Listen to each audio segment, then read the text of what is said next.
Anak ini sangat baik sehingga sang ayah mencurigai dia bukan anak kandungnya. Hasil tes DNA menunjukkan kecurigaannya benar. Si kaya kira itu karena istrinya. Tetapi DNA menunjukkan bahwa anak itu juga bukan anaknya. Anak ini sebenarnya milik siapa? Si kaya menyelidikinya dan menemukan bahwa rumah sakit membawa anak yang salah. Dia menggugat rumah sakit. Perawat-perawatan mengakui bahwa dia sengaja menukar putra keluarga kaya dengan yang miskin. Hanya karena keluarganya tidak bahagia dan dia iri dengan uang mereka. Pasangan kaya itu terkejut, tapi mereka memikirkan anak kandung mereka yang harus menderita. Mereka hanya ingin cepat ambilnya kembali. Si kaya untuk bertemu dengan pihak lain. Melihat ayah Xiongda dalam pakaian tua. Hatinya dingin. Putranya pasti menderita banyak. Foto dua anak laki-laki yang diletakkan di atas meja. Si kaya khawatir, tetapi sosok putranya begitu samar sehingga dia tidak bisa melihatnya.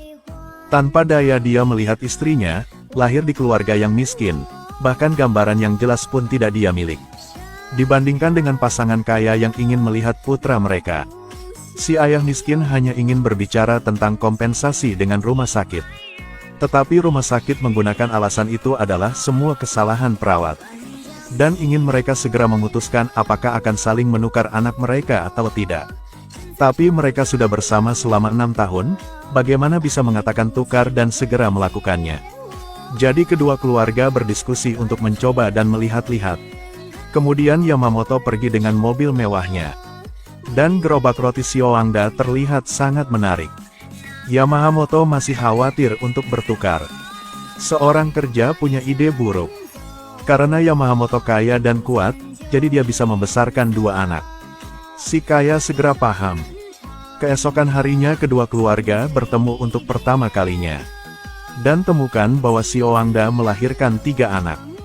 Yamamoto lebih bertekad untuk membawa pulang putranya. Dan dia tidak akan kehilangan apapun. Tapi dibandingkan anak angkatnya Hanada yang penurut, si anak kandungnya Runtun tidak punya prinsip. Yamamoto memandangi putranya yang tidak dapat menerimanya. Melihat bahwa dia tidak ada apa yang mirip dengannya. Runtu memasukkan sedotan ke mulutnya untuk dikunyah. Dia lihat ke Xiongda dan temukan dia juga memiliki kebiasaan seperti itu. Yamamoto sangat tidak berdaya. Putranya tidak dapat berada dalam keluarga seperti itu. Hanya mempelajari hal-hal buruk. Berbeda dari Yamamoto yang serius. Xiongda bergaul dengan anak-anak. Kedua ibu puas. Tetapi Yamamoto mengingatkan istrinya untuk tidak pergi dengan keluarga Xiongda. Karena mereka masih memiliki pertempuran untuk anaknya. Keesokan harinya, Yamamoto berkonsultasi dengan teman pengacaranya, ingin merampok kedua putranya. Tetapi pengacara tersebut mengatakan bahwa Xiongda dan istrinya tidak ada yang salah, jadi itu sulit dilakukan. Jika Xiongda kekurangan uang, silakan gunakan uang itu untuk menyelesaikannya. Untuk mencari kesempatan berbicara dengan ayah yang malang. Kedua keluarga bertemu lagi di taman bermain. Xiongda terus-menerus membantu anak-anaknya bermain. Tetapi Yamamoto hanya tinggal sendirian di kursi. Dia memandang rendah Xiongda. Seorang ayah harus memiliki keagungan seorang ayah. Tetapi Xiongda pikir dia harus tumbuh bersama anak-anaknya. Kemudian Xiongda meminta maafnya karena dia sibuk peduli pada anak-anaknya, jadi dia tidak punya waktu untuk pergi ke tempatnya. Istrinya juga mengikutinya. Yamamoto masih belum tahu. Ini adalah beban manis keluarga orang biasa. Dia pikir dia akhirnya memiliki kesempatan. Jadi dia melamar ingin membesarkan 2 anak. Dan bilang dia akan memberikan uang pada Xiongda sebagai kompensasi. Dia kira Xiongda akan bahagia setuju, tetapi tiba-tiba ia memukul kepalanya. Meskipun anak itu bukan anak kandungnya, tapi sudah lama menjadi anggota keluarganya. Jika Yamamoto ingin membeli atau menjual anak itu, dia menghina Xiongda. Dia meraih Yamamoto dan menanyainya, tetapi didorong keluar. Istri Yamamoto hanya bisa berperang. Dengan keinginan untuk merampok 2 anak, tapi tidak berhasil. Si kaya hanya bisa memilih 1. Tetapi pada akhirnya apakah dia akan memilih anak kandungnya Runtu atau anak angkatnya Hanada? Si kaya karena dia ingin bawa kembali putranya yang salah dibawa sebelumnya. Dia biarkan anak angkatnya coba hidup di rumah si ayah miskin. Hanada melihat ayahnya pergi, dengan rumah baru dan asing ini. Jalannya sempit, jika tak hati-hati, dia akan tersandung. Tapi di sini tidak ada aturan yang kaku, semua orang saling menyapa dengan wajah tersenyum. Xiongdu membuka toko kelontong. Berbicara kepada setiap pelanggan seperti seorang teman lama. Meskipun istri Xiongda bekerja di toko serba ada, namun tidak lupa memperhatikan Hanada. Keluarga kecil duduk di ruang sempit, makan malam bersama. Hanada terbiasa makan makanan besar orang kaya. Tapi di sini, kakak dan adik berbagi meja besar. Hanada harus belajar cara merampok makanan. Sementara itu, di sisi ini, keluarga kaya sedang makan steak kelas atas. Meskipun rantu yang nakal menyukai makanan itu, tetapi sebelum dia sempat menggigitnya, si ayah membencinya karena tidak bisa menggunakan sumpit. Yamamoto dengan tegas mengoreksinya. Bantu dia pakai sumpit, rantu gak pinter belajar pakainya. Anak itu masih berkembang seenaknya. Si ayah miskin gak pernah ngajarinnya itu. Rantu masih latihan di kamar mandi, tapi toh gak baik juga. Keesokan harinya di rumah hanya ibu dan dia yang tersisa, ayahnya sudah pergi bekerja sejak awal. Runtu berdiri di balkon melihat keluar. Bertanya pada ibunya, jam berapa, karena terlalu membosankan sehingga dia ingin pulang.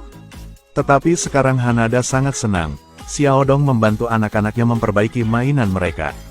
Bocah itu menemukan bahwa Xiongda berbeda dari si kaya, dia akan bermain dengan anak-anaknya. Dia dengan anaknya yang mengoperasikan mobil mainan yang baru diperbaiki, anak-anak tertawa dan bercanda bersama. Waktu bertukar sangat cepat datang. Hanada sangat enggan, tapi Runtu sangat bahagia. Pasangan Xiongda datang menjemput anaknya. Tetapi istri Yamamoto hanya pergi sendirian. Dalam ketiadaan seorang ayah, itu normal dalam keluarga ini. Saat ini sang ibu mengetahui telapak tangan Hanada tergores. Xiongda tidak peduli, hanya mengatakan mungkin karena bermain-main sehingga terluka. Tetapi kemudian ketika dia kembali ke rumah, Yamamoto sangat marah. Orang seperti itu bagaimana dia bisa merawat anaknya? Dia sedikit khawatir saat bertukar anak mereka lagi. Sang istri dengan lembut meniup lukanya untuk Hanada. Membantu Hanada membalut lukanya. Yamamoto agak tertekan. Tetapi saat ini anak angkat mengeluarkan mainan yang rusak. Dan bertanya kepada ibunya kapan dia bisa datang ke rumah Xiongda. Dia inginnya bantu memperbaiki mainan. Yamamoto langsung berubah ekspresi wajahnya. Memang anaknya mengkhianatinya. Pada hari kedua, dia pulang ke rumah orang tuanya untuk makan malam. Ayahnya dengan tegas menyuruh Yamamoto untuk cepat menjemput cucu aslinya pulang. Masalah darah sangat penting. Seperti apakah kuda itu murni atau tidak. Yamamoto tidak berani membangkang kepada ayahnya. Meskipun ia tidak tahan untuk pamit, ia hanya bisa berpamitan pada Hanada. Sebelum dia keluar dari sini, Yamamoto ingin memberikannya kamera sebagai hadiah. Namun Hanada menolak. Hanada mengambil foto terakhir dari ayahnya. Nasib ayah anak mereka sudah ditentukan pada saat itu. Anak-anak tidak tahu apa-apa tentang bertukarnya, mereka hanya mendengarkan ayah mereka. Tapi Yamamoto tidak menyangka. Kehilangan Hanada yang mengerti, membawa Runtu pulang, membuatnya sakit kepala setiap hari. Ketika si kaya tahu anaknya bukanlah anak kandung, dia meninggalkan anak angkatnya untuk membawa kembali putra kandungnya. Begitu memasuki pintu, dia menetapkan selusin aturan yang mengharuskan putranya melepaskan kebiasaan buruk keluarga miskin. Hanya bermain selama 30 menit sehari. Dalam setahun, dia harus mencapai level 8 bahasa Inggris, tidak boleh menggigit sedotan. Belajar berpikir mandiri. Ketika mendengar aturan ini, Runtu wajahnya berkerut. Tapi itu belum berakhir, si kaya paksanya memanggilnya ayah. Runtu dia tidak berani mengatakannya, hanya tersenyum dan tetap diam. Tapi dia punya cara protesnya sendiri. Pertama di kamar mandi, Rantu menggambar kepala manusia di atas kaca. Yamamoto tidak keberatan melihatnya. Tapi ketika dia pergi ke sekolah, dia menggambar lagi, sang guru meneleponnya. Baru sekarang dia mengetahui anaknya telah menulis kata-kata cabul, dengan sengaja mencemarkannya dan istrinya. Lihat perbuatan sang anak, si kaya banyak sakit kepala. Dibandingkan dengan anak angkatnya, si anak kandung hanya mengacau dan tidak mendengarkannya. Lalu ketika ibunya tertidur lelap, dia diam-diam berlari keluar rumah. Dia sudah cukup menderita sang ayah yang kakunya. Runtuh memasuki stasiun, belajar dari orang yang lewat, dia hanya ingin kembali ke kampung halamannya untuk mencari ayah Xiongdao. Tunggu sampai si ayah mendengar berita itu dan datang, dia lihat Runtuh sedang bermain dengan gembira. Tetapi anak angkatnya melihat si ayah datang, dia bergegas bersembunyi di lemari. Rumah tanpa kehangatan, hanya aturan, tidak ada yang mau kembali. Rantu masih tidak rela pulang bersama si ayah. Pada malam, melihat putranya yang sedang tidur, Yamamoto memutuskan untuk tidak terburu-buru paksanya terima dirinya sendiri. Yamamoto sejak kecil tanpa seorang ibu, ayahnya terlalu kaku. Ayahnya, seorang mengendalikan perasaannya padanya, jadi Yamamoto juga melewati masa kecil yang sama dengan anaknya. Dia mencoba bermain dengan putranya. Ketika Rantu membuka pintu ruang baca, melihat Yamamoto siap bertarung. Si ayah sekarang sudah melepaskan keagungan seorang ayah. Saat ini dia hanya ingin putranya bahagia. Si ibu juga berlari ke arahnya, keluarga untuk bersenang-senang bersama. Pertama, mereka memancing di balkon. Kemudian seluruh keluarga mendirikan tenda untuk berkemah di ruang tamu. Rumah kosong itu tidak lagi dingin tetapi penuh tawa. Runtu juga mulai dekat dengan orang tuanya. Setiap anak memiliki cara hidup yang cocok dengan dirinya sendiri. Saat anaknya tidur, sang ibu diam-diam pergi ke balkon untuk menangis. Dia merasa bahwa dia telah mengkhianati Hanada. Mereka belum pernah bermain bersama sebelumnya. Baru kemudian si ayah menyadari dia mungkin bukan seorang ayah yang baik. Yamamoto menggulirkan foto-foto keluarganya pergi berkemah. Dan melihat foto yang diambil Hanada diam-diam untuk dirinya sendiri. Ada foto dia bekerja, ada foto tidur, ada juga foto telapak kakinya. Momen-momen di kamera adalah dari seorang anak pemalu yang diam-diam memperhatikan ayahnya yang tegas. Yamamoto menyesal, karena ketegasannya, dia telah kehilangan 6 tahun terbaik bersama putranya. Ia ingin mencari Hanada. Garis keturunan itu apa?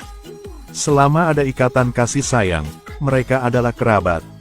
Tetapi ketika dia bergegas ke rumah Xiongda, Hanada mengira dia datang untuk menangkapnya. Bocah itu takut melarikan diri. Dia sudah terbiasa dengan ayahnya, tidak mau pergi. Tetapi Yamamoto tetap mengejarnya. Seperti dia tidak pernah melihat anaknya secara serius. Dia mengikutinya diam-diam, dari jalan yang sibuk ke gang sempit yang penuh teduh. Yamaha serius meminta maaf karena tidak menjadi ayah yang baik. Tapi Hanada tidak menoleh dan langsung terus pergi. Sang ayah menghentikan putranya untuk berlari. Tinggi putranya hanya sekitar pinggangnya. Tetapi bocah sekecil itu memanggilnya ayah. Yang menaruh semua kepercayaannya padanya, bagaimana mungkin dia menolak? Yamamoto memeluknya erat-erat. Di masa depan, Hanada akan memiliki 2 ayah, biarkan dia menebusnya selama sisa hidupnya.